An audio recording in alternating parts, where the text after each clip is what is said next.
السلام عليكم يا أصدقائي. فيديو على السريع. عنا بي ام صاحبها عم لي إنه المروحة تبعت المكيف بتضل ضعيفة قد من قواتها. فأنا لاحظت شغلة، إذا كبست هاي تبعية الزجاج إنه يكون ساخن بتشتغل مروحة نظامي، يعني فينك تعليه على الأخير وتوطيها. لكن في الحالة العادية لا.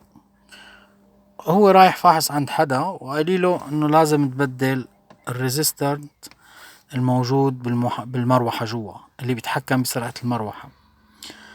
بالنسبة أنا لإلي هذا الشي يعني بعيد كتير إنه يكون هذا اللي عاطل، بما إنه عم تشتغل على هاد، فالعطل هون.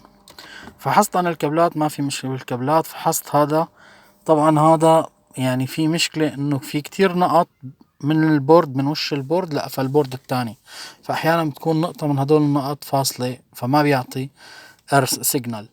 انا مشان اتأكد وفرجيكم وسهل عليكم عملية الفك كامل، لانه لتبدل هاد اوكي لازم تفك الكونسول كامل.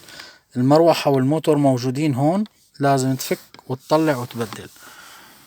الجكة موجودة هون، الكابل فينا، هي الجكة، هي هون مبينة ولا لا؟ خلونا نجيب الضوء شوي. هاي الجكة اوكي اللي رايحة على المروحة، فأنا فصلتها مرقمة هي 321. وهون في عنا كمان مرقمين 321 اللي هو 3 الأرضي واثنين الموجب والواحد اللي هو السيجنال الإشارة.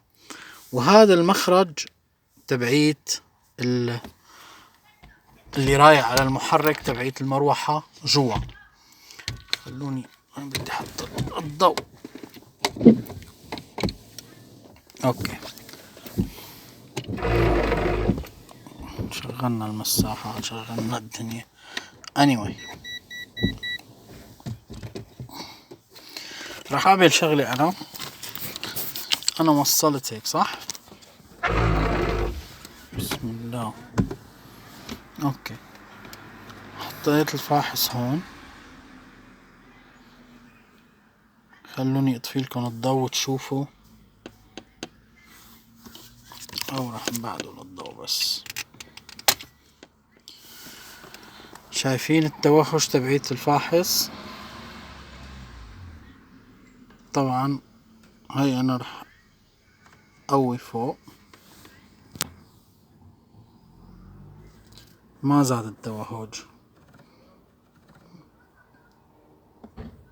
نقصت كمان ما تغير، طفيت طفى. طيب انا راح شغل هاد حماية تبعيت البلور. هلا محطوط هو على رقم 1.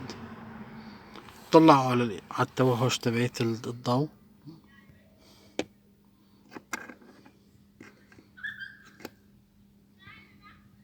اوكي هاي على 2 زاد 3 زاد 4 5 6 7 وهي على الأخير. فإذا شغال الريزيستنس. المشكلة وين؟ المشكلة بالكنترول، المشكلة هون بهاد المشكلة. لا تنسونا من الشير، من الاشتراك، من الدعاء. السلام عليكم، إلى اللقاء.